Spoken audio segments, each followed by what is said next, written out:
welcome to everybody joining us today at this webinar. I would also like to take this opportunity to give my respects to the traditional custodians of the various lands on which we are all participating in this webinar today.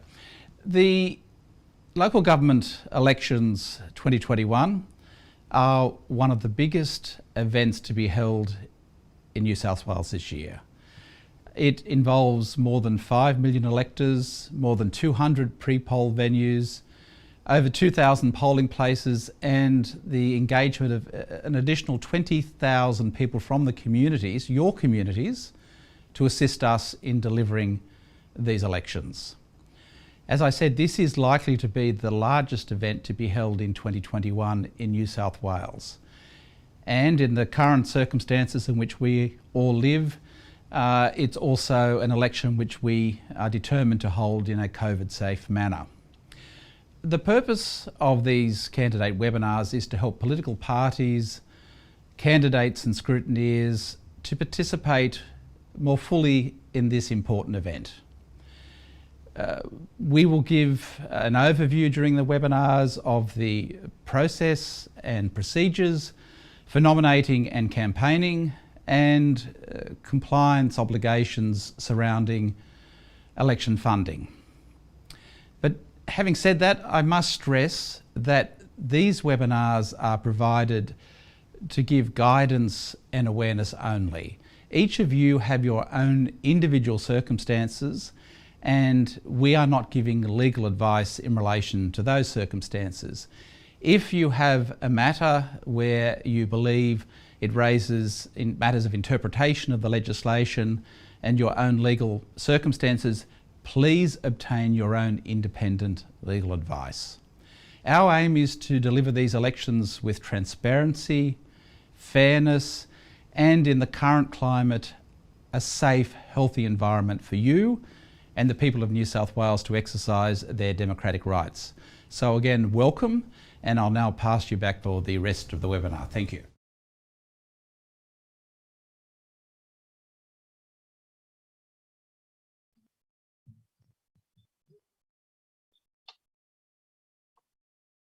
Good morning and welcome to our candidate information webinar. My name is Amber King and I'm the Nominations and Electoral Material Team Lead. Today we'll be providing a webinar that will provide an overview of the nominations process, the nomination online management system, and information for our participants. I'd like to take this time to acknowledge the traditional custodians of the various lands on which we work today and the Aboriginal people participating in this webinar. I pay my respects to elders past and present and emerging, and recognise the diversity of Aboriginal peoples and their ongoing cultures and connections to the lands and waters of New South Wales. Now, we are currently working from home and will be conducting this webinar remotely. If we do experience any technical difficulties, I do ask you to bear with us while we rectify them. Now, for today's webinar, we will be responding to questions and providing answers at the end. We do ask you to join us at slido.com and use hashtag LG21 elections to ask your questions. We will not be answering questions specific to an individual. We do ask if you have a specific question about your circumstances that you do contact us at the Candidate Help Desk individually. But if you have a question that is generic or in relation to the webinar and the content we present today, please do not hesitate to ask us those questions and we'll address them at the end of today's webinar. Now, if you do experience any technical difficulties, please SMS 0408 039 679 for assistance. Now, while the New South Wales Electoral Commission aims to support all political participants in meeting their obligations, it does not provide legal advice. Opinions expressed by the New South Wales Electoral Commission are not a substitute for the law. All political participants must satisfy themselves as to their own legal position, including, where appropriate, obtain their own legal advice. It is the individual's responsibility to ensure that they comply with the New South Wales electoral law. Now, in the webinar today, we will be covering the following topics. We'll be walking through who can be nominated as a candidate, the registration of a candidate, the nomination and request to form a group process, the resources available to you, the use of the nomination online management system, and our upcoming webinars.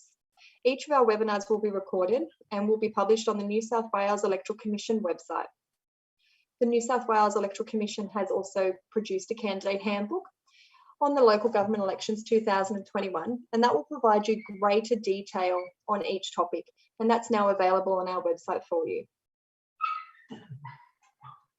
We have held a series of webinars over the last few months in the lead up to the elections, and they're now available on our website. We've provided an overview of the 2021 local government elections, and that's walked through the changes to the Local Government Act 1993 since the last local government elections, the enrolment and the authorised roles, a webinar on election funding and disclosure, which goes into the detail about funding and disclosure, candidate and group registration, and campaign accounts. And the most recent webinar was on general information that provided an overview on electoral material, candidate workers, and scrutineers. Again, a recording of each of these webinars is available for you on our website. The Local Government Act 1993 and the Local Government General Regulation 2021 provide for the conduct of the local government elections in New South Wales. The Electoral Funding Act 2018 and the Electoral Funding Regulation 2018 provide for the management and disclosure of election campaign finances and the registration of electoral participants at the local government elections. The legislation may be found on the New South Wales legislation website. The New South Wales Electoral Commission will introduce measures in an effort to safeguard the health, safety and well-being of voters, election staff, candidates, scrutineers and other political participants, and to protect from the further spread of COVID-19 and assist in the containment of the virus. The New South Wales Electoral Commission is currently working with the New South Wales Health in relation to making sure our election operations are delivered in a COVID-safe way. We're also working with New South Wales Police in relation to any public health orders that may be in place at the time of the election, and we continue to monitor health advice and update our communications as we lead into the election.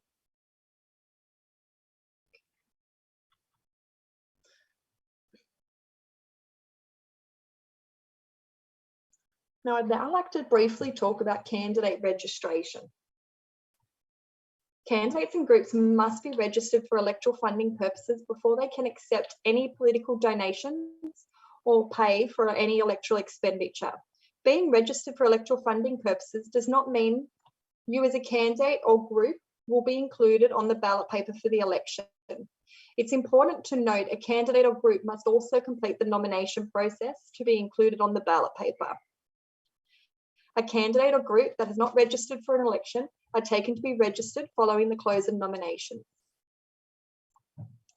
Candidates and groups can register through the funding and disclosure online. You're able to use the portal to register, as well as update your registered details. Funding and disclosure online is available on our website. Registrations are now open and close on Wednesday, the 3rd of November, 2021. I'd now like to talk about who can be a candidate in the upcoming local government elections. So to be nominated as a candidate, the candidate is required to be on the roll for a council by 6 p.m. Monday, the 25th of October 2021. The roll of electors for each council area or ward is a composite roll comprising of the residential roll, the roll of non-resident owners of rateable land, and the roll of occupiers and rate-paying lessees. A person can only be enrolled once in a particular council area. So where a council has wards, a person enrolled in A ward may, for example, nominate for a candidate in B ward. Now, we have talked more about the roles in webinar 1 and webinar 2. So you need to be enrolled in the council area for which you're contesting. You do not have to be enrolled in the specific ward for which you are contesting within the council. Okay, but there is more details in our previous 2 webinars. Certain councils have a mayor which is popularly elected by all of the electors in the area. That election is held at the same time as the election of councillors. We refer to this as a popularly elected mayor. Where the mayor is not popularly elected, they are elected by and from the elected councillors. The New South Wales Electoral Commission is not involved in those elections. Where a council has a popularly elected mayor, a person may be a candidate for both mayor and councillor, but cannot be elected to both mayor and council. In the City of Sydney, a candidate for Lord Mayor must also nominate as a candidate for councillor. If elected as mayor, a person must accept that office and cannot be elected as councillor. The Local Government Act 1993 sets out who may be elected and who is disqualified from holding civic office. The reasons for disqualification include, but are not limited to, the following. 1, currently serving a prison sentence. 1, convicted of certain election-related or criminal offences. 1, prohibited from managing companies. 1, suspended on 3 or more occasions for misconduct as a councillor. Current state members, if elected, may only hold office as a councillor if they resign from the Parliament before the first council meeting. Serving judges, the returning officer for the elections of the council, and employees of the council for which they wish to stand for election. Now, details of these circumstances are set out on the nomination form and should be carefully noted by each prospective candidate. Section 278 of the Local Government Act states that a person who is disqualified from holding civic office may not be elected to a civic office. It is not the role of the New South Wales Electoral Commission, the Electoral Commissioner, or the returning officer to determine whether or not a candidate is disqualified. If a person has any doubt of their eligibility to hold civic office, you should seek your own legal advice. A person elected to civic office can be dismissed if it is subsequently determined that the person was disqualified from holding civic office. An application for dismissal is made to the New South Wales Civil and Administrative Tribunal and can be made by any person. Okay, so moving now on to the nomination process. In order to nominate as a candidate and to have your name appear on the ballot paper for the election, prospective candidates must lodge their nomination form and nomination deposit during the nomination period. Okay, so the nomination online management system will be available from Wednesday, the 6th of October. The lodgements of nominations will commence Monday, the 25th of October 2021 and close 12 noon, Wednesday, the 3rd of November 2021. Nominations can be lodged online using the nomination online management system in a returning officer's office or a council administrative building that's been determined can accept nominations. Now, the nomination online management system is a COVID-safe way to allow you to lodge your nominations and minimise the need for you to visit a returning officer's office to lodge your nomination papers. It is a candidate's responsibility to ensure a fully and correctly completed nomination form and the nomination deposit is received by the close of nominations.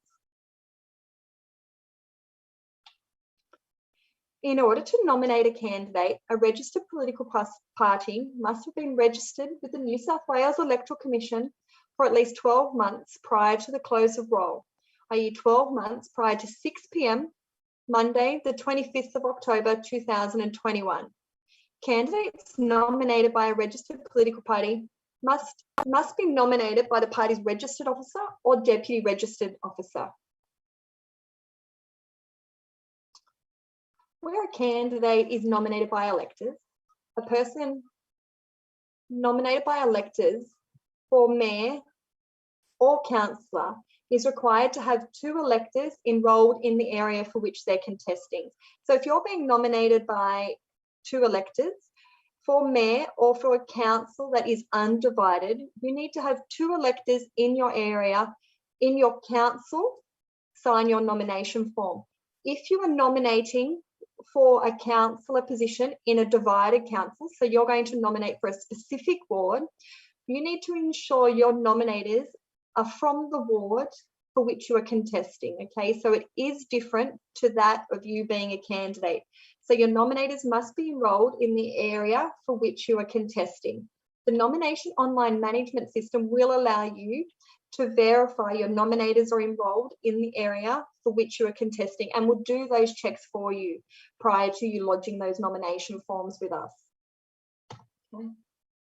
A nominator must be enrolled prior to the close of rolls at 6 p.m. Monday, the 25th of October. And we do encourage you to provide more than 2 electors or 2 nominators on your nomination form. It is possible that your nominator may not be enrolled, or they aren't enrolled in the area for which you are contesting, okay? The nomination form also requires you to provide us a candidate information sheet. The nomination is not valid unless the candidate information sheet is received in the form of a statutory declaration. The candidate information sheet requires the suburb, town, or locality of the candidate's enrolled address to be provided, whether the candidate is enrolled on the residential roll or non-residential roll, or roll of occupiers and rate-paying lessees, whether the candidate is a property developer or close associate of a property developer within the meaning of the Election Funding Act.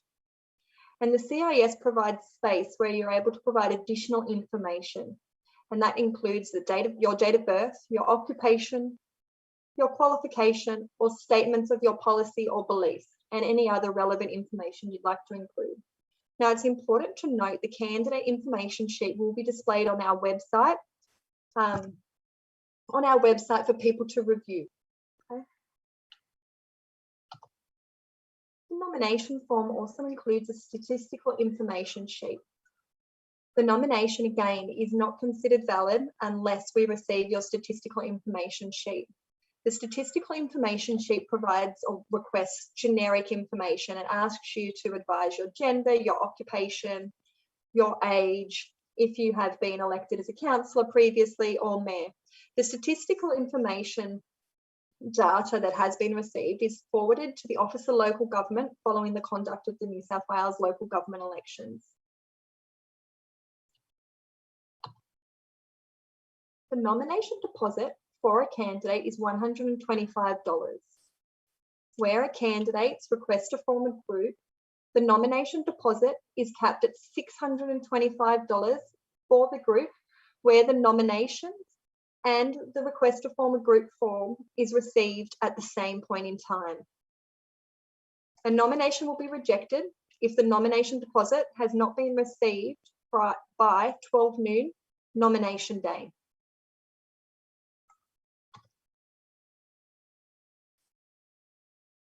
If you use the nomination online management system, you're able to pay your nomination deposit using a Visa or MasterCard. If you lodge your nomination in person at a returning officer's office, the nomination deposit must be paid by cash, bank check, or credit union or building society check. The check is required to be made out to the New South Wales Electoral Commission. Personal checks, Visa, MasterCard, or BPay will not be accepted when lodging a paper nomination. A candidate can withdraw their nomination in writing prior to 12 noon, Wednesday, the 3rd of November, nomination day. The LG 231 withdrawal of a candidate form is required to be completed and lodged with the returning officer. The withdrawal of a nomination or withdrawal of a candidate form will be available on our website following the 25th of October. A registered officer or deputy registered officer of a registered political party cannot withdraw a candidate's nomination. So it's the candidate's responsibility to ensure if they wish to withdraw their nomination, they must complete that form. It cannot be done for you. Okay, so moving on to groups. In an election for councillor, candidates are entitled to form a group and request a group voting square, which you may also know as a box above the line on the ballot paper. 2 or more councillors are required to request a group You may lodge a claim to form a group using the LG 204 request to form a group. Candidates do not need to be nominated by a registered political party to form a group or to request a group voting square. Each candidate within a group is required to sign the request to form a group.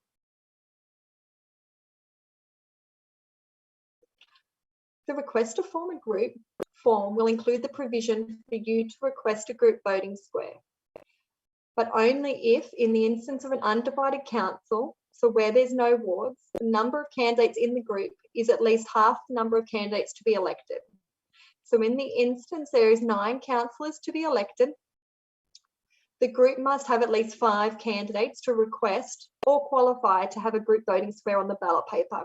Where your council is divided, so that's where you have wards, there must be as many candidates in the group as there are to be elected. So in the instance your ward has 3 councillors to be elected, you must have 3 candidates in your group to be eligible to request a group voting square on the ballot paper.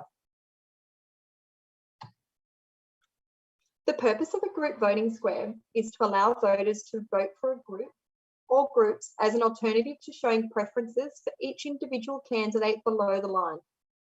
Unless more than one group has requested a group voting square, there will be no group voting squares on the ballot paper and therefore no above the line voting.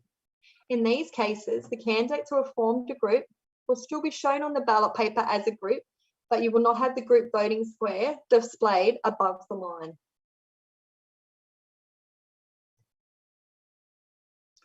Candidates who do not form a group with other candidates are referred to as ungrouped candidates. Nothing is printed on the ballot paper above those candidates, and ungrouped candidates are not able to request a group voting square. Ungrouped candidates are displayed on the far right-hand column of your ballot paper where groups have been requested. Okay. Now I am going to provide some samples and walk through samples of the ballot papers shortly, and I will show or demonstrate where the ungrouped column will display for you. Now the withdrawal of a group can withdraw their request to form a group prior to 12 noon, Wednesday the 3rd of November. So again, that's nomination day. The withdrawal of a claim to be included in a group, which is referred to as the LG 205, is required to be completed and signed by each candidate within the group and lodged with the returning officer's office prior to 12 noon nomination day. So it's important to note, if you do intend to withdraw your group, you do need to have each candidate within the group sign the withdrawal of a group form. Okay, so each candidate must agree to your group being withdrawn.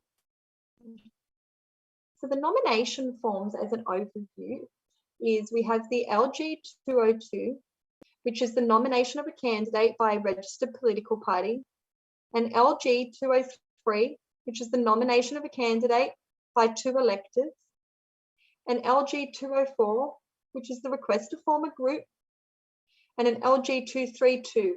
That's an amendment to a nomination. So once you have lodged your nomination, if you do need to make a change to your nomination, update your ballot paper details, or you'd like to give us updated contact details, we ask that you do complete the amendment to a nomination to provide that to us.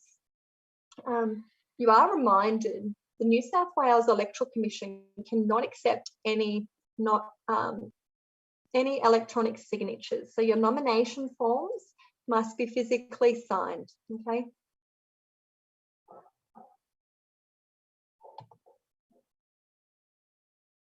In order to nominate as a candidate and to have your name appear on the ballot paper for the local government election, nomination forms must be lodged through the nomination period. So again, the lodgement of nominations is from Monday, the 25th of October, 2021 until 12 noon, Wednesday, the 4th of August, 2021.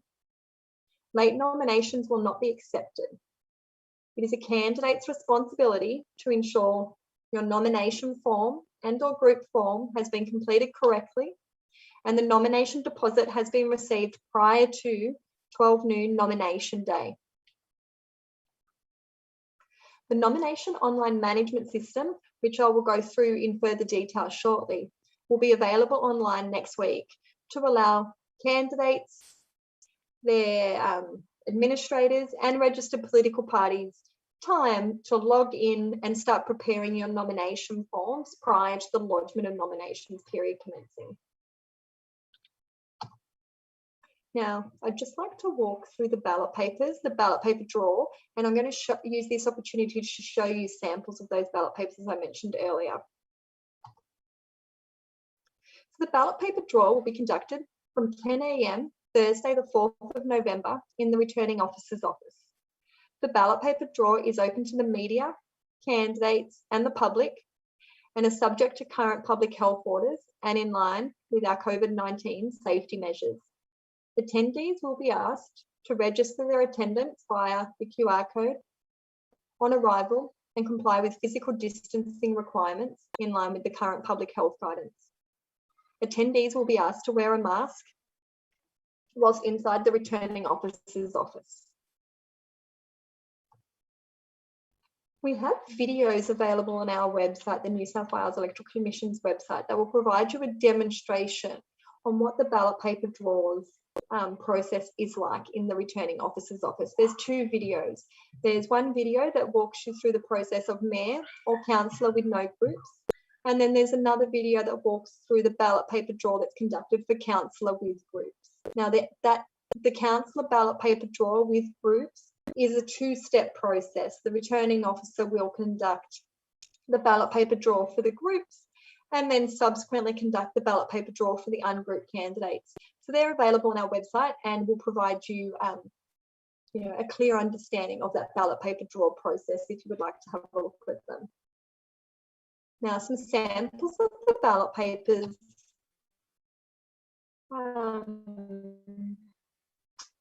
Are now on screen. You'll be able to see a sample of a mayoral ballot paper. The mayoral ballot paper, had by their affiliation, are displayed down the ballot paper. The candidates' surnames are displayed in capitals, followed by the ballot paper given name in title case. Below each candidate, you will see if the candidate has indicated they would like independent on the ballot paper or not, and where they have been nominated by a registered political party, that's displayed in caps underneath the candidate. Okay. I've now got a sample on the screen, which is the councillor with no group. So this is very similar to that of the mayoral ballot paper. Okay.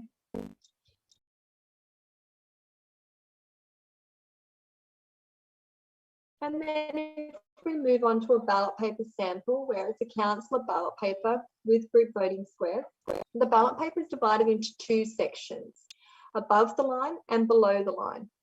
Now, group voting squares are printed above the line, while the candidate names are printed below the line. Using Group A as an example, all candidates are from a registered political party, Labor, so the name of the party is printed above the line, below the group voting square. Group B is made up of candidates nominated by two electors, and in that instance, they're not able to request a name above the line. So only registered political parties will have the group name above the line. Group D is a request to form a group, Group D, but in that instance, the group does not qualify to have a group voting square. They do not have enough candidates in their group to have a group voting square above the line, okay? They could also, in this instance, may not have requested a group voting square on their request to form a group nomination form. Okay. Now, Group E is made up of two Greens candidates and two independent candidates. In this instance, as not all the candidates are from one registered political party, they do not qualify either to have the registered political party name above the line or below the group voting square. Okay. Now, where we have groups, the returning officer will conduct two ballot paper draws. They'll conduct the ballot paper draw, as I've mentioned earlier. They'll conduct the ballot paper draw in the first instance to determine the order of the groups on the ballot paper. Then they'll conduct the subsequent ballot paper draw, which will determine the order of the ungrouped candidates. Now, the ungrouped candidates are the far right column of this example. and you'll see there we've got four candidates listed, and you'll have them by their surname and the affiliation if they're nominated by a registered political party, or in the instance that they have selected to have independent, that would be displayed below the candidate's name on the last column of the ballot paper. Okay. Following the conduct of the ballot paper draw in the returning officer's office, the New South Wales Electoral Commission will provide ballot paper templates on our website. This will assist you in preparing your electoral material for election day.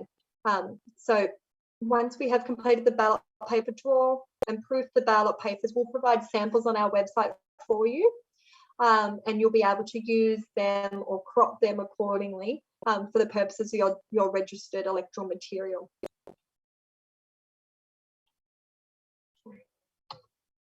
Now, I would like to remind you at this time, we will be taking questions at the end of today's webinar. So if you do have any questions, please log in to slido.com, use LG21 elections to ask your questions, and we'll address each of them as we near the end of today's webinar.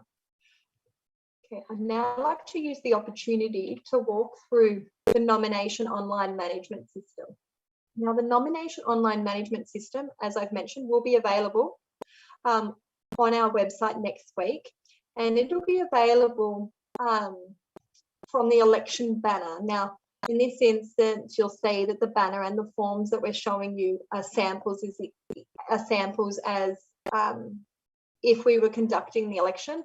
On the 4th of September, obviously there has been changes made to accommodate the move of the election to December. So I do apologise for that. But the nominate online button will be found on that election banner, as you can see on the screen here, and that will be available from next Wednesday for you to start commencing your nomination forms. On selecting that, you will be prompted to create an account for the nomination online management system. Okay, so if you have previously logged in, or you did previously create an account to prepare your nominations for the September election, it is important to note you will be required to start again. Okay, the nomination online management system has been cleared and wasn't created for us to cater for a postponed election. So we do need you to recreate your account and start that process again. In the instance you're a registered political party, we will send you an email next week that will request you to activate your account. Okay, and we've been in touch with each of those registered political parties over the last couple of weeks. You'll be asked to select create an account, and you'll be asked to enter an email address for which you would like the account to be created, provide a mobile phone number. At that point in time, you'll be sent an activation link. It's important that you do check your junk emails, and by selecting that activation link, you'll then have access to the system. Okay. Now, on logging into the system on the very first time, you'll be navigated to the home page. This will be your home page each time you log in. You'll see on the home page we've got a yellow banner across the top. That will be updated through the nomination period to provide you key dates and key messages as we progress through the nomination window. Okay. There is search functionality available on the home screen that allows you to search. So in the instance you have more than one candidate or group, or quite a large number of candidates and groups, you'll be able to use this search functionality to help you navigate your records. The table will be updated to display your candidates and groups as you create them. Key dates for the nomination process are displayed on the bottom left-hand corner. And then on the right-hand side, you have how to create a candidate and group. Now, these are links that provide you a simulation to the process, and they're relevant. They're broken down into 4 steps. So you're able to watch the simulation, if you like, of how to create a candidate or create a group. And as we get closer to the lodge and pay nomination deposit, you're able to watch the simulation on that and the nomination deposit return. So you're able to watch a simulation that's relevant at any point in time to your process. And then we provide links to additional information. So that gives you the navigation back to the New South Wales Electoral Commission website. There's 6 steps to becoming a candidate, a link to the candidate handbook and the election calendar. Up in the top, you'll see there's a pay and lodge button. Now, when you log in next week, and as you can see currently on the screen, that's disabled. That will only become enabled from Monday, the 25th of October. Okay. And you'll only be able to pay and lodge nominations that you have completed the nomination or group process for. It won't let you lodge a nomination that hasn't been completed or is partially complete. So on selecting create a candidate, which is located just below that banner, you'll be asked to advise whether or not you're nominating whether you're nominating as a candidate nominated by 2 electors, or if you're being nominated by a registered political party. Now, in the instance you are a registered political party and you're using your administrator account that we've been speaking to you, you will not be asked to do this step, okay? In the instance you select nomination by 2 electors, again, it will give you the reminder that you need to have nominators enrolled in the area for which you are contesting. Or in the instance you select nomination by a registered political party and you're not the registered political party admin account holder, you'll be asked to tell us what's the name of the registered political party for which you are nominating. Okay, and you'll be asked to select next, and you'll be prompted to enter the candidate details.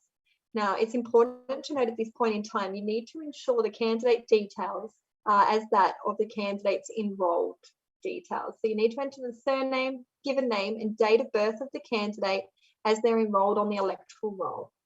Okay. On entering all 3 of those fields, the verify enrolment details button will be enabled, and you'll be asked to select the street for which the candidate is enrolled. So again, this is as per the electoral roll. So you need to select the street for which the candidate is currently enrolled. Now, it's important to note you only have 3 attempts. So after 3 failed attempts on the candidate's name or street, you will be locked out of the system. So please make sure you do know your candidate's details or you are aware of how you are enrolled. But if you experience any problems, don't hesitate to give us a call and we'll be able to help you on the candidate help desk. Okay, so you'll select the street for which you're enrolled and then you'll select validate address. On successful verification of an individual candidate's enrolment details, the system will prompt you to tell us where you would like to be nominated. So in this instance, you can see the candidate has Broken Hill displayed. It will display the council areas for which you are enrolled, so as per your enrolment. So in this instance, the candidate's enrolled in Broken Hill.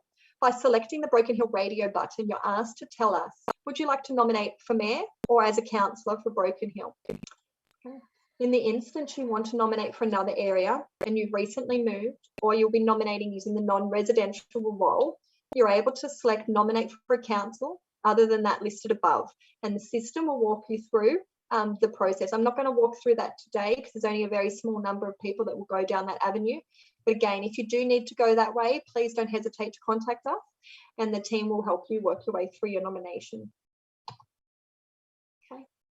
So on selecting the contest for which you are creating your nomination record's created, and you'll see the candidate's name displayed along the top, followed by the council or ward for which they are contesting and the contest. It'll tell you whether or not it's a mayor or councillor contest. You then have a navigation bar displayed along the right-hand side of the record, and this is how you navigate your way through the nomination form. It's broken up into the 4 parts. So Part A, candidate and ballot paper details. Part B, nominated details, and that will vary depending on whether you're nominated by 2 electors or if you're nominated by a registered political party. The candidate information sheet and the statistical information sheet. Now, the navigation bar shows you an orange circle. As you successfully complete each step of your nomination form, that will update to a green circle indicating that step's been completed. Okay. You can also track from here the status of your nomination. It shows that you're not, in this instance, the nomination's incomplete, whether or not the nomination deposit has been paid, and if you've received any correspondence. As you work your way through your nominations, you lodge your nomination, all of the emails that are sent through the system will be saved here, and you're able to view them at a later date if for some reason you need to. Okay, the candidate details are pre-populated onto your nomination. It brings over your candidate's enrolment details, so surname, date of birth, and their full address. You're then asked to provide the candidate contact details. Now, candidates are encouraged, and we do ask that you do provide us contact details for the candidates for the New South Wales Electoral Commission to use. So we'll use your contact details to contact you regarding your nomination. All throughout the election, we'll contact you to provide information about the registration of electoral material, candidate workers, and results following the election. And so they are quite important for us, and we do again ask you to provide them. Okay. They'll only be used by the New South Wales Electoral Commission. And then in the instance you have contact details that you'd like to make public and you'd like us to display it on our website, you're asked to provide contact details for our website. You're able to provide the mobile phone number, a daytime phone number, an email address, and a web address. Where you provide contact details for the NSWEC to use, and you are completing a nomination on behalf of someone else. So if you're a registered political party, or if you are potentially the coordinator for an individual, for a group, and you're creating the records, by entering an email address in the email address for NSWEC use, what you can do now is you scroll to the very bottom of the screen. On selecting save, you're able to invite the candidate to complete their nomination. This will send the candidate an email saying a nomination has been created for Sydney Council, for example. Would you like to log in and complete it?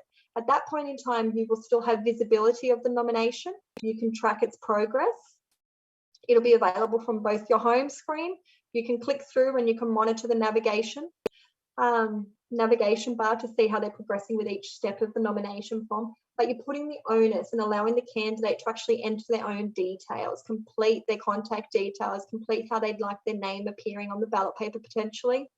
It'll allow them to print the forms and sign them themselves. So you don't have to actually physically see the candidate, okay? It allows the candidate access, but you still have full control and visibility of that nomination record, okay? So we do encourage you to invite your candidates to log in and complete their own nomination form. Okay.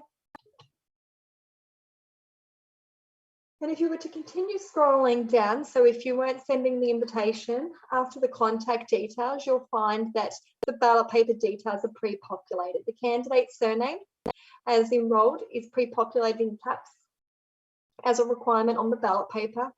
The candidate's ballot paper given name is displayed. Now, in this instance, it pre-populates the candidate's enrolled given name. So it uses what's on the electoral roll. Okay. In the instance you would like to edit them, you can do that by selecting the tick boxes below the surname or below the given name. It's important to note there is quite specific rules about why or how you can amend the surname. The system will not let you change a candidate's surname.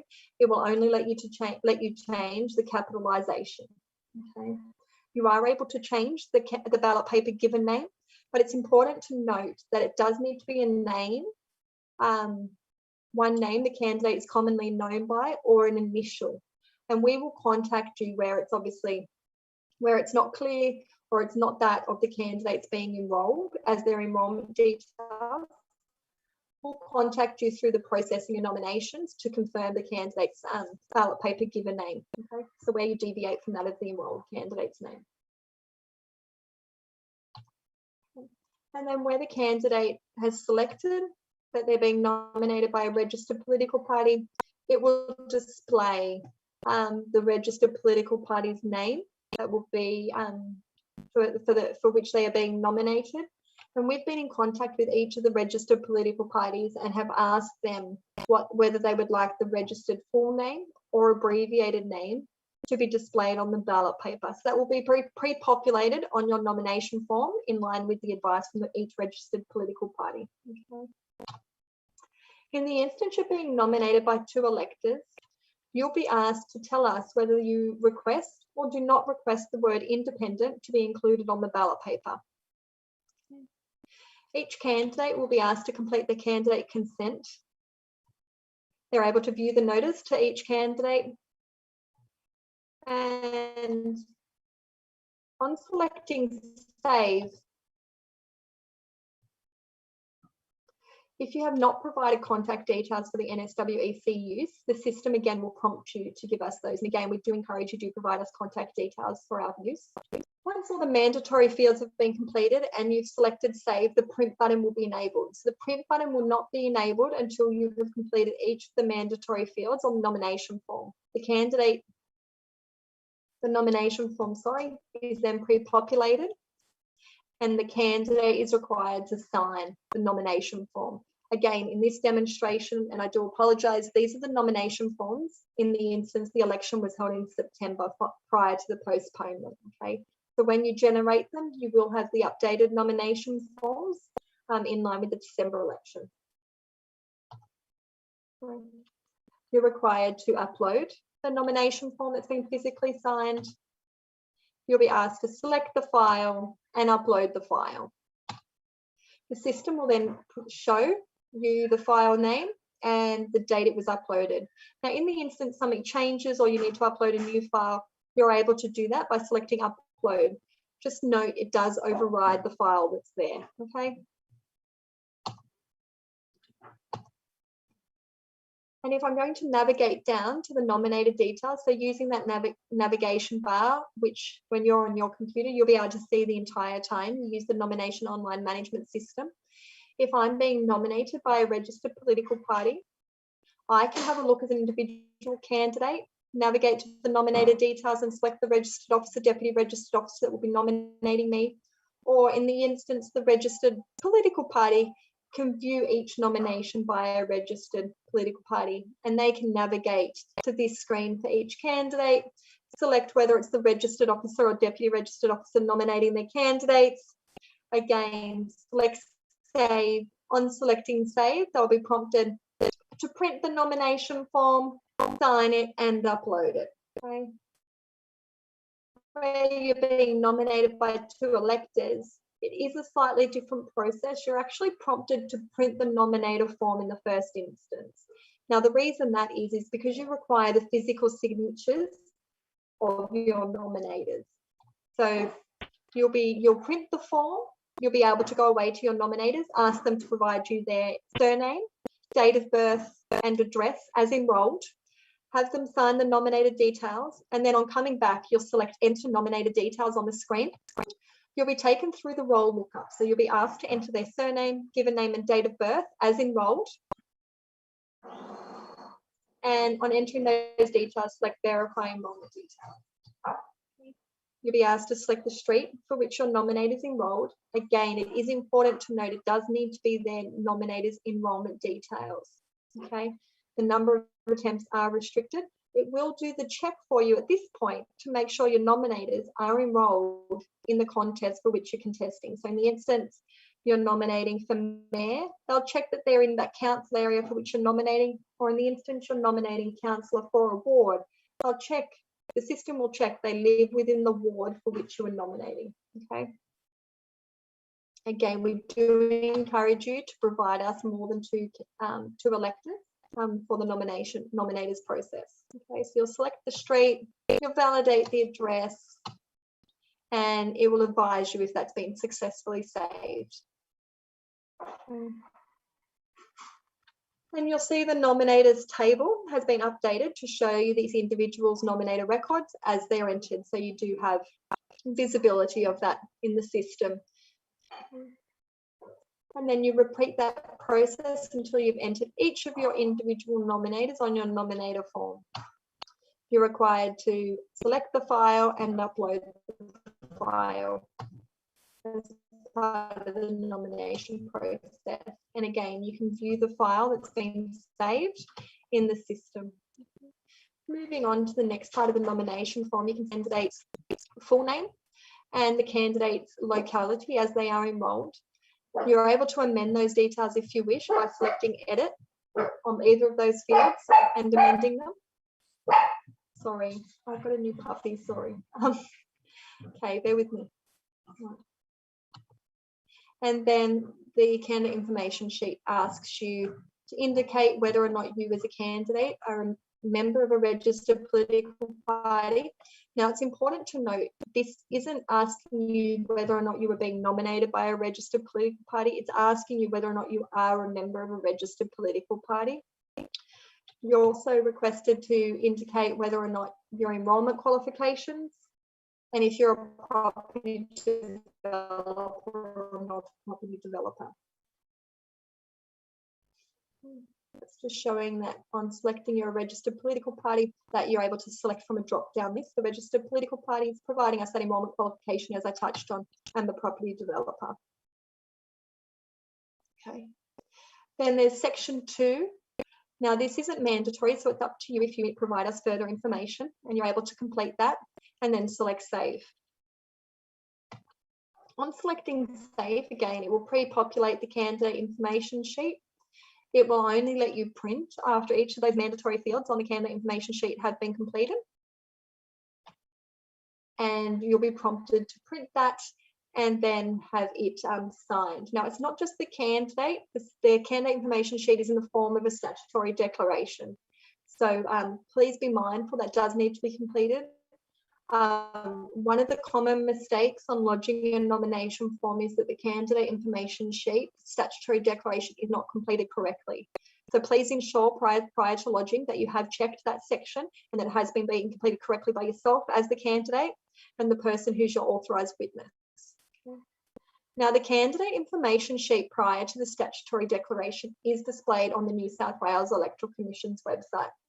So it will be available for people to review, and we display this part here. So we take the statutory declaration off, and the top, I suppose, 2/3 will be available against your name on the candidate's webpage. Okay.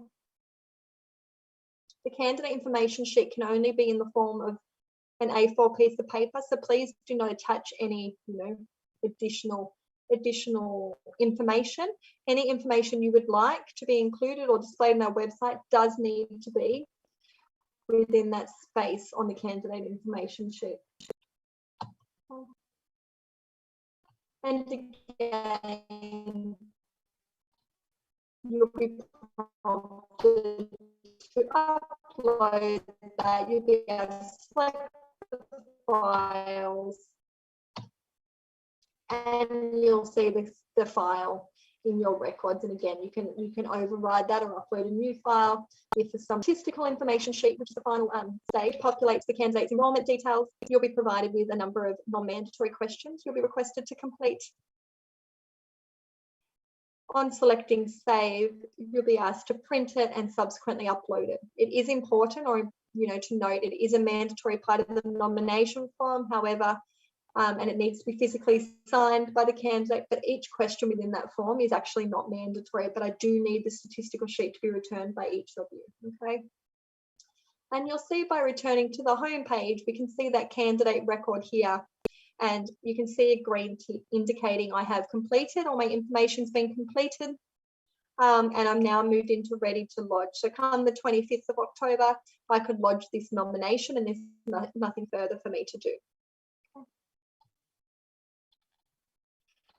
Now, if you would like to create a group, you can create a group by selecting the Create a Group button on just next to the Create a Candidate or below the button.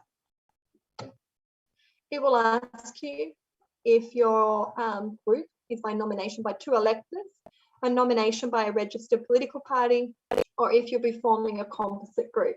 Now, in this walkthrough, I won't be doing the third option, a composite group. It's not something that's common or we've seen for a local government election for that I'm aware of, so I'm not going to walk through that, but it is an option in the system for you. So in the instance you select a nomination or a group by 2 electors, again, you'll be prompted and giving you that advice about your nominators. or in the instance you're nominating by a registered political party, you'll be asked to provide or advise the registered political party for which the group's being formed. And if you're that registered political party administrator, again, you won't need to do this step, okay? And then you'll select next. You'll be asked which contest for which you're creating the group. So you'll be asked to select the council area. And then if it's a divided council, you'll be asked to tell us the ward for which the group's being formed, and you'll select create a group. And that creates that group record. So if we were to return to the home page now, that's there. In this instance, I'm going to keep walking through, and you'll see that I can see the council area at the top and the ward for which I selected. In this information box, it provides the number of candidates you need in your group to request a group voting square. So depending on the area for which you're contesting, that will change, and it'll give you that information specific to your individual contest to tell you how many candidates you need for that group voting square. You've got the navigation progress bar. There's only the one step for group details, and that's all on this screen here. But again, it will update to a green circle once you have completed all of the steps on this part of the screen, on this screen. Okay. You're able to add candidates to your group. So by selecting the button, add candidates to the group, you'll be a pop-up or a modal display. Now, in the instance, you've already created your candidates, and you've created a candidate for this contest, i.e. the Hills, North Ward, it will be displayed here, and you can add them to the group. If you haven't created your candidates, or you don't want to add Patrick to your group, you want to add somebody else, you can select create new candidate, okay? In this instance, we're going to select, we've got Patrick, so you can select that radio button and add them to the candidate to the group. And you'll see there, they've come over, okay? And then you can see the candidate record, and the information complete circle is not populated. It doesn't have a green tick in there, so they haven't completed each step of their nomination. If I come back to add candidates to the group and I go create new candidates because I want to create a new record, I'm then prompted to go through the roll book up. And again, this is the same as we've previously walked through. You're asked to enter the enrolment details, verify the enrolment details, select the street for which the candidate's enrolled, and validate the address. It will check in this instance that the candidate is enrolled for the council area for which you are nominating, or you've created your group. But as long as they're enrolled in the council, it will add them to the group, and then again you can continue to track them from here. Okay. Now you'll see as I scroll down the screen, you'll see that I've got a request for a group voting square. In this instance, it's selected as no. Now that will not allow you to select yes for a group voting square until such time you have the minimum number of candidates within your group to request a group voting square. At that point, you will be asked, or you will be required to select yes, you would, or no, you wouldn't. Okay, it's defaulted as a no until you are eligible. You're then asked to enter, or required to enter, the group order. So this is the order you would like the candidates within the group to display on the ballot paper. Okay, you'll be prompted to enter this. It needs to be numeric, and select save.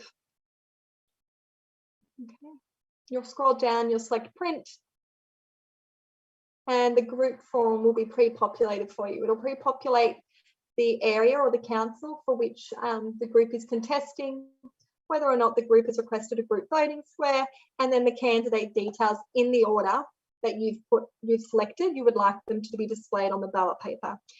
Each candidate is then required to sign this physical form, okay?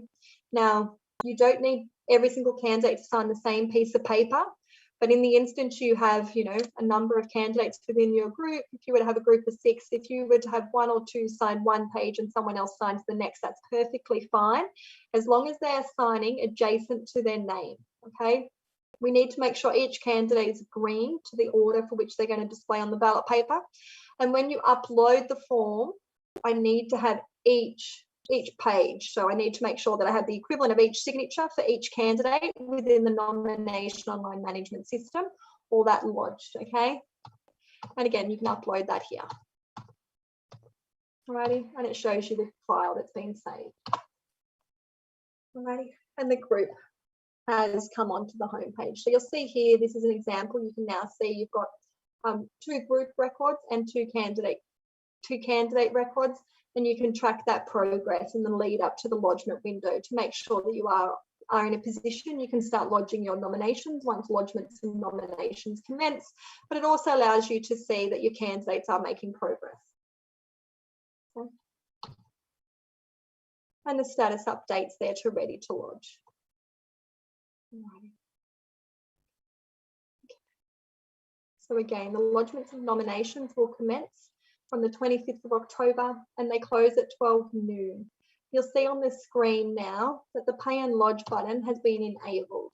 So once we get to that window, that will become active for you and you'll be able to select Pay and Lodge. And the pop-up will display. It will only display your candidate or group records in ready to lodge status. So if your candidates and groups haven't completed all their steps, again, you will not be able to lodge them. In this instance, it's displaying to me Danielle. I'll be able to select Danielle's record,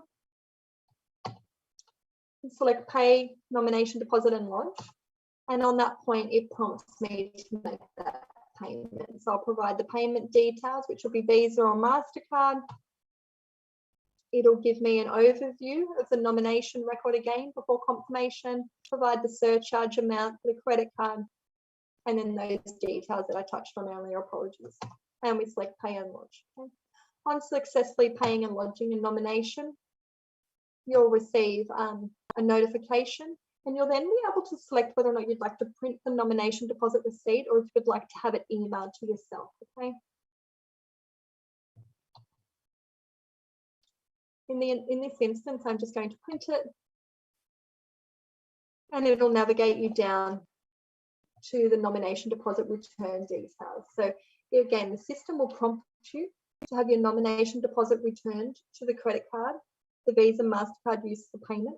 If you would like us to use electronic funds transfer, by selecting electronic fund transfer, you'll be prompted to give us your additional details and your bank details, which aren't on one of these screens, for us to make that payment. Now, a candidate can be eligible for a nomination deposit to be returned in the instance they are elected, or in the instance they receive the group or a candidate receive 4% of the vote. So in the new year, when we, following Christmas, we'll return and the nomination deposits will be returned to the eligible candidates, groups or registered political parties, I think mid to late February, alrighty? But you'll receive a remittance advice, but it is important that we do get those details from you.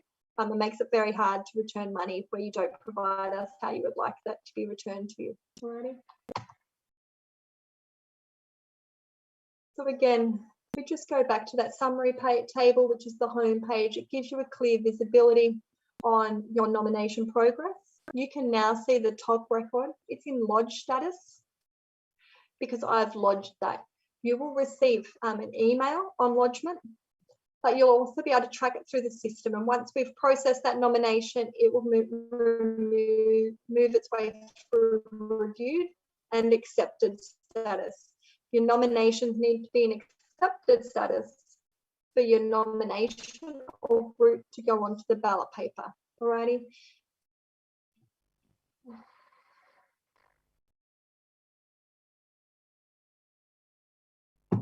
Okay. So the important points around the nomination process is we do encourage you to start preparing your nomination forms as soon as possible.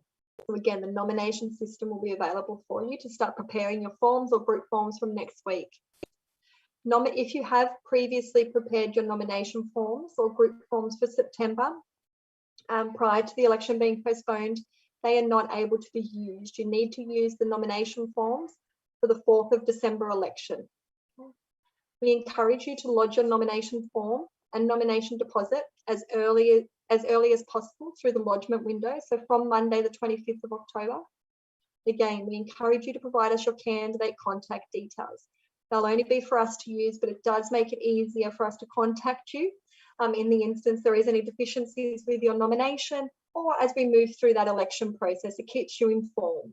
We will keep our registered political parties and administrators informed throughout the entire process. We just also would like to be able to contact the candidates as well. The list of accepted nominations will be published on the New South Wales Electoral Commission website. We encourage, or we strongly recommend, that candidates do not lodge their nominations or request to form a group at the last minute. Okay, we often, or we do see each election, a very large number of nominations lodged on the last day of nominations, just prior to the close of nominations. It doesn't allow time for any errors to be identified, and doesn't provide time for you to fix any errors prior to and lodge them prior to 12 noon nomination day. So please do not leave your nomination lodgement to the last minute. Any defect in a nomination or nomination deposit must be paid prior to 12 noon, Wednesday the 3rd of November. Late nominations and the nomination deposit will not be accepted. Further information regarding nominations can be found on our website and is also available in the candidate handbook, which is on the website as well. Okay. Now, some upcoming dates for you to be mindful of, and we've touched on these in previous webinars, and even through today's session. The nomination system, the nomination online management system, will be available on our website from next week. The rolls will close at 6 p.m, Monday the 25th of October. Nominations will close at 12 noon, Wednesday the 3rd of November. And the ballot paper draws will commence from 10 a.m, Thursday the 4th of November. Now, a full election timetable can be found on our website, and we'll continue to provide you, each step of the way through these webinars. Now, our next webinar will be on the 28th of October, and that will be regarding electoral materials. So we'll walk through what is electoral material, the registration of electoral material, and also the distribution of electoral material for the election. Then we move into iVote on the 8th of November, where we'll be providing an overview of the online voting system. It will be the first time online voting has been introduced for the local government elections. It will provide a walkthrough of the electoral experience and explain opportunities for your scrutineers. On the 18th of November, we'll walk through early voting and election day voting. And then on the 30th of November, candidate workers, scrutineers, counting and results. We do encourage you to invite your anyone who may be assisting you as a candidate worker at a polling place or an early voting centre, or be acting as a scrutineer on your behalf, that you do encourage them to register for that webinar on the 30th of November. We'll be walking through all of those, the detail that they might find useful when they turn up at a polling place or at a count centre following election day. Now, I would like to move into questions and answers, and I can see we have received a few throughout today's webinar, so I do appreciate that. And if you do have questions that you haven't yet asked, please join us at slido.com and use that hashtag LG21elections.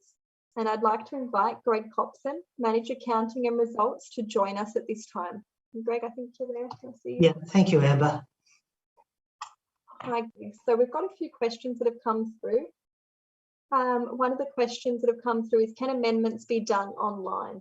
So amendments can be done online. So up until the point you lodge your nomination, you can amend anything, whether it be with your group or your nomination form.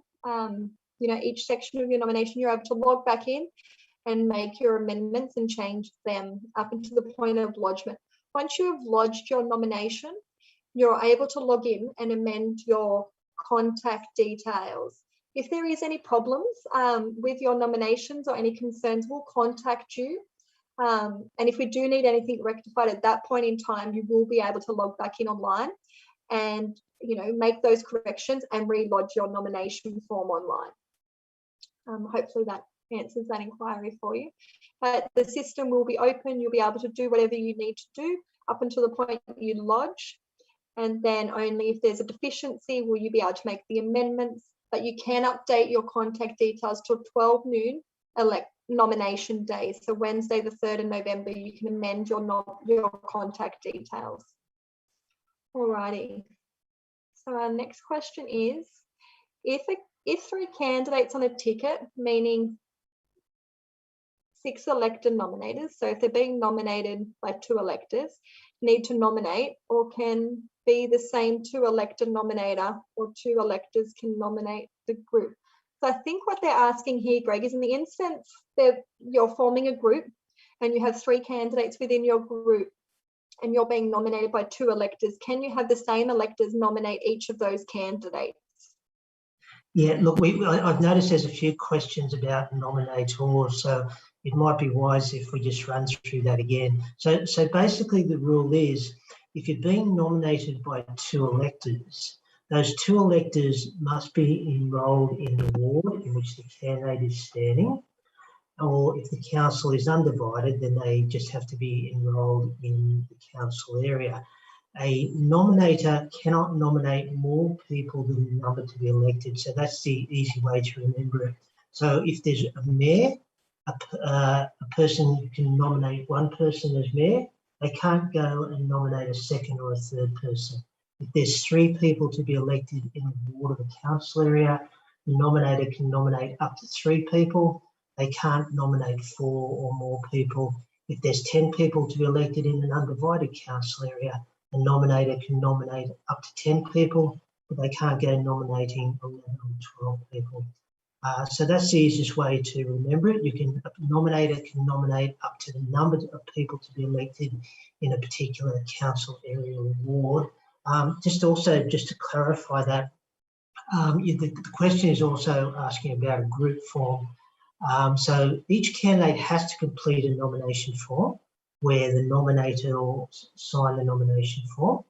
The grouping form is signed by the candidates themselves. So the nominators don't also sign the grouping form. The grouping form is signed by the candidates to say that those candidates wish to form a group and that they want to appear on the ballot paper in the order listed in the group form. So I hope that has answered that question. Greg, just on that, I think it is important to note, where possible, again, with nominators on your nomination form when processing your nomination in the instance one of your nominators are ineligible. Yeah, it's a very good point, Amber.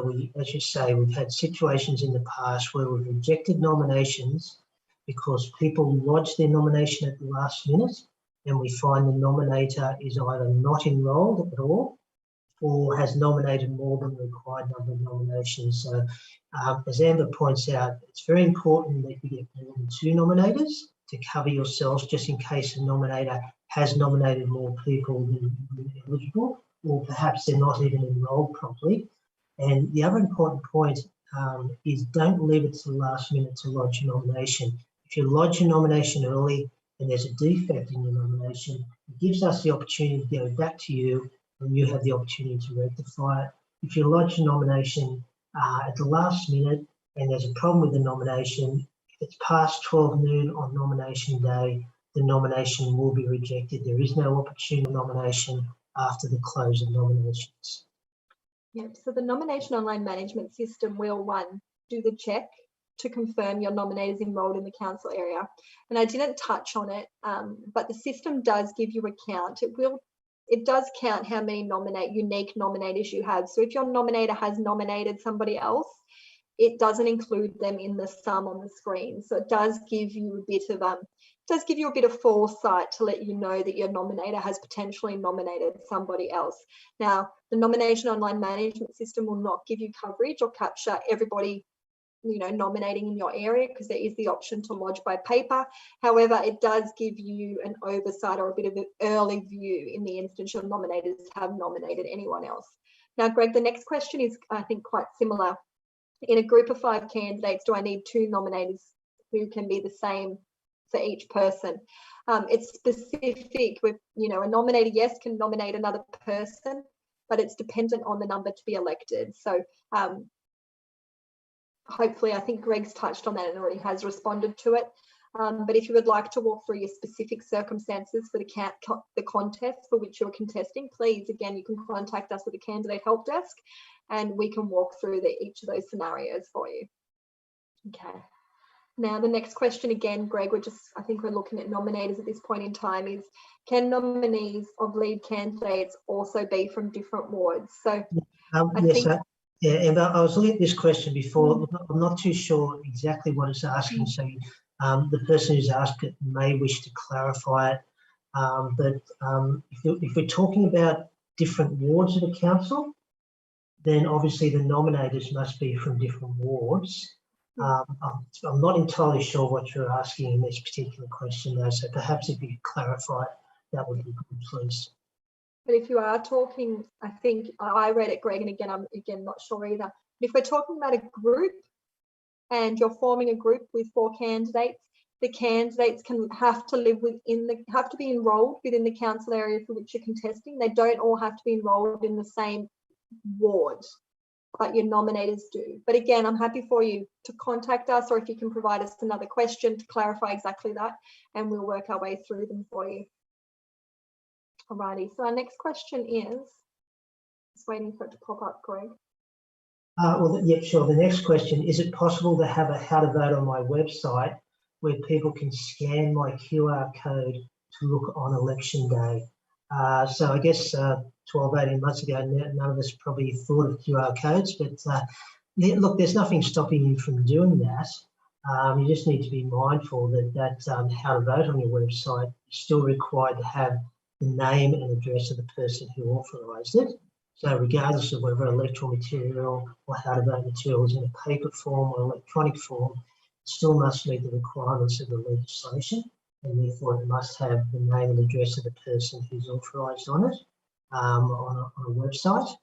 And there's nothing stopping you from having a QR code that people can view that on election day or at pre-poll day. And then if it is a how to vote or a piece of electoral material that you do plan to distribute on election day, while yes, you can put a QR code on there, it is important to note if you are going to distribute on election day that it does need to be registered with the New South Wales Electoral Commission. And it does need to have the authorisation details, as Greg touched on. So you need That's right. And if it's going to turn into a bit of paper that's going to be distributed on election day, not only does it have to have the name and address of the person who authorised it, it must have the name and address of the printer on it as well. And as Amber points out, if you're distributing on election day, it must have been registered with and approved by the Electoral Commission. Yeah, and our next webinar will very much go into those rules for you. So we'll be focusing on what electoral material needs, what are the requirements of electoral material prior to election day, and then what are the requirements for material being distributed on election day. And we'll walk through all of that with you, including both online electoral material. So Greg, our next question, if someone puts the one on a group box above the line and another one individual invalid, I think. Yeah, look, I'll answer this one. So if an elector has marked their ballot paper both above and below the line, what the legislation provides is that the returning officer looks at the below the line vote. If that's a formal vote, that is accepted and the above the line vote is ignored. However, if the below the line vote is informal, then the ballot paper can be saved by the returning officer looking at the above the line vote. So you always look at the below the line vote first, and if that's acceptable, then that's counted. If it's an informal vote below the line, then the ballot paper can be saved by looking at the above the line vote. I'd also point out that all the councillor ballot papers and the mayor ballot papers will be data entered for this election. They'll go through 2 rounds of data entry, either in a returning officer's office or an account centre. And the system, the data entry system, has been tested and certified that it complies with legislation. So the data entry system will be determined with finality, but following the rule that I just spoke about. Thanks, Greg. Now, the next one is the group name isn't showing above the line, only letters and party names. So that's right. So where you have formed a group and you've requested a group voting square, only where you are nominated by a registered political party will the group name appear. So only the groups nominated by a registered political party will have a group name appear above the line on the ballot paper. The ballot paper will show for each group on the ballot paper, Group A, Group B, Group C, as it is drawn by the returning officer in the returning officer's office through the ballot paper draw process. So if you're a group and you're being nominated by 2 electors, you are not able to have a group name on the ballot paper. Yes, well, I'll just add to this. Perhaps this person asking this inquiry has lodged their group details with the election funding department in our office, and they can call their group a name.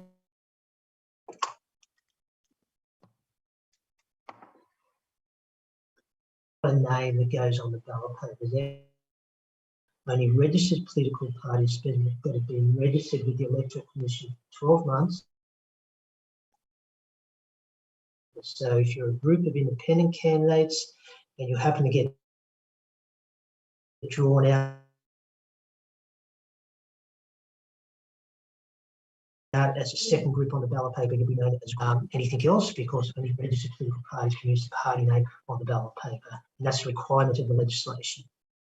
Now, Greg, I'm not sure if it's just me, but you are cutting in and out for me. I do hope, and again, I'm not sure if it's just me, but if we haven't quite answered that question, please don't hesitate to contact us. The next question is regarding, can the online nomination system be changed so you only need to print once, sign, scan and upload? Look, we appreciate, obviously it's not ideal that we require you to print, sign and upload the forms. We're exempt, we're identified in the Electronic Signatures Act, we're exempt from receiving electronic signatures. The forms are prescribed, so each part of the physical nomination form requires the candidate to physically sign the nomination form, and that's the reason we ask you to print, sign it as we complete each step of the way, so that you can complete that part of your nomination form and then move into your next part, and we can track where you're up to, or you can at least track where you're up to from the home page. We do know it's not ideal. Unfortunately, we aren't able to change that.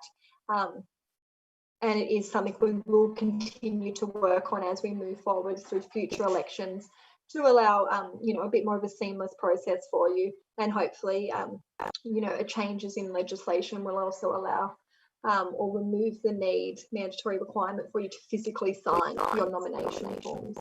Okay. Our next question down is, for the online nomination system, how do you select a candidate for your ticket if they are a silent elector? If you have a silent elector who's going to form one of your candidates within the group, or if you're a silent elector and you just wish to form your nomination, the system does have certain restrictions in place so that your details do remain private, but we can definitely create them. We just need to have authority from you as a silent candidate or elector for us to create that record, and that will allow you access to your nomination record within the system, or for it to be to form part of that group. So again, please just contact us on the candidate help desk, and we'll get that done as quickly as possible to allow you to, as much time as possible to complete your nomination forms online. But we do put certain things in place for those who have requested to be a silent selector. Okay. Do I need all candidates in my group to sign the forms again, or can I use the previously completed sign forms? We do have new nomination forms and a new request to form a group. So we do need each candidate, or each candidate within your group, to sign the new forms, agreeing that they still, wish to be in that position within your group on the ballot paper. Okay. Can we still vote in the election? So again, I'm not 100% sure on this one, Greg, what the person's asking, but if you're asking if you're nominating as a candidate, can you vote in the election? Then yes, you can. Everyone is entitled to vote in the election, even if they are contesting it. Okay. Now the next one, are the ballot paper examples just shown different to the ones to come to the website from the 8th of November? So the ballot papers just shown as samples, just to very much just to show to you what the ballot papers will look like for your mayor or your councillor with no groups or with group voting squares. The ballot papers that we will give you, the secure ballot papers that we'll give you following the ballot paper draw, will be the equivalent of the ballot papers. So we'll remove the colours and certain, security watermarks, but it will be the ballot papers. So it will have all your candidates and your groups listed as per the ballot paper draw, so that you can then use that on your nomination form. So it will have the candidates' names on there, them spelled correctly as per their nomination form or their enrolment details. It will have if they've requested to have their affiliation displayed below their name, and their order for which they displayed on the ballot paper. So that's what will be available to you on our website following the conduct of the ballot paper draws. And then depending on how you make your electoral material, you may be able to just crop your ballot papers and drop them into your electoral material. Hopefully, we do hope that you're able to, they do assist you in your preparation of your registered electoral material. Yeah, we place them on the website, as Amber says, to assist you in preparing your electoral material. Any electoral material, how to vote material you want to distribute on election day has to be registered and approved by the Electoral Commissioner. And these templates are there to help you so you don't have to retype names, and we don't have to reject your proposed electoral material because you've misspelled someone's name wrong, or you haven't got the party affiliation correct, or you haven't got the order correct. So that's why we provide them, to assist you in preparing your electoral material. Thanks, Greg.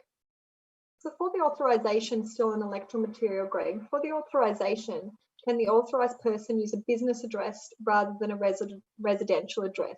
Yeah, okay. Yeah, sorry, Greg, you go. Okay, and I'll take this one. So first of all, I'll just point out this is a change in legislation since the last election. The requirement is now that any electoral materials distributed during the regulated election period must contain the name and address, and the address has to be an address within Australia in which the person can be located, the name and address of the person authorising the material, and the name and address of the printer.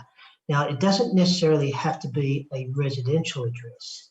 It can be an address at which that person can be located during the day.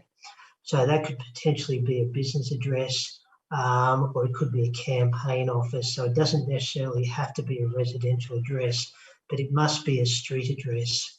I'd also point out that it's not a requirement that the candidate authorise their own electoral material. So it doesn't have to be the name and address of the candidate. It's the name and address of the person who is authorising the material, taking responsibility for the content of the material. But we have been getting some questions about this, because in the past, the Electoral Commissioner would accept a PO box, but it's actually a change in legislation now that it must be a name and a street address of the person authorising the material. Okay, so the next question, and I don't think I don't have the answer for this, Greg, and I'm not sure if you will. Do all candidates in a group need to be registered before the group can accept any donations? Now, this isn't our area of expertise by any shot. So are you aware, Greg? No, Amber, I don't know the answer to this one. Look, this is an election funding question, and neither Amber nor myself work in election funding. So rather than give you incorrect information, can I ask that you just send that email to fdc@elections.nsw.gov.au, and someone from our funding and disclosure branch will be able to respond and give you the correct information. Thanks, Greg. So the next ones I think we have touched on, but we'll just go through them again. And if we haven't given you enough information, please contact us on the candidate help desk and we can work through that with you. So a nominator can only nominate the number of available councillor spots in that ward. So yes, that's correct. A nominator can only nominate the number to be elected. So if there's 3 councillors to be elected in a ward, they can only nominate 3 candidates. In the instance of a mayor, where there's only 1 to be elected, a nominator can only nominate 1 candidate for mayor. Right. Now the next one down is why is a name for a group requested on the form if it won't appear on a ballot paper? Sorry, but I'll answer that one. So basically, as I mentioned before, there's probably a bit of confusion about the form that you fill in for registering on election funding, which does allow you to put in a group name, but that does not appear on the ballot paper. Now, your requirements under the Election Funding Act are entirely different to your requirements under the Local Government Act and Local Government Regulation. So any form you complete for election funding is to comply with your obligations under the Election Funding Act. It doesn't automatically put your name on the ballot paper, as Amber pointed out. You must lodge a nomination form during the nomination process. And the legislation under the Local Government Act provides that in preparing the ballot papers, only the names of registered political parties who have been registered with the Electoral Commission for 12 months prior to election day are allowed to have their party name appear on the ballot paper. So different act, different requirements, basically. Thanks, Greg. So that is all of our questions for today. If you do have any questions or a question specific to your circumstances, I'm about to go through those contact details. Greg, thank you for helping me with those questions. No worries. Thank you, Amber. Thanks, Greg. So if you do have further questions or you do have any inquiries after today's webinar, please do not hesitate to contact us on the Candidate Help Desk. You can contact us by phoning 1300 022 011 or by emailing candidates@elections.nsw.gov.au. And if you do have any problems as you work your way through the nomination online management system, or you'd just like to talk or have someone, walk you through each step of the way, please don't hesitate. We do have a team available for you, and we do want to help you with that process. We appreciate it is a new process, so please don't hesitate to give us a call. Now, after today's webinar, we will send you an email asking you to complete a short survey for us. It does help us in preparing our next webinars. It is only a very short one. It shouldn't take you longer than a few minutes. So if you could take the time, it would be appreciated. That is all I have for you today. If you do have any questions or anything comes to mind, please don't hesitate to reach out. The registration links for our upcoming webinars are now available on our website. So if you would like to register for our next webinar, registration of electoral material, please visit our website. But I do hope you found that today's session useful, and I do hope to see you again shortly. Thank you.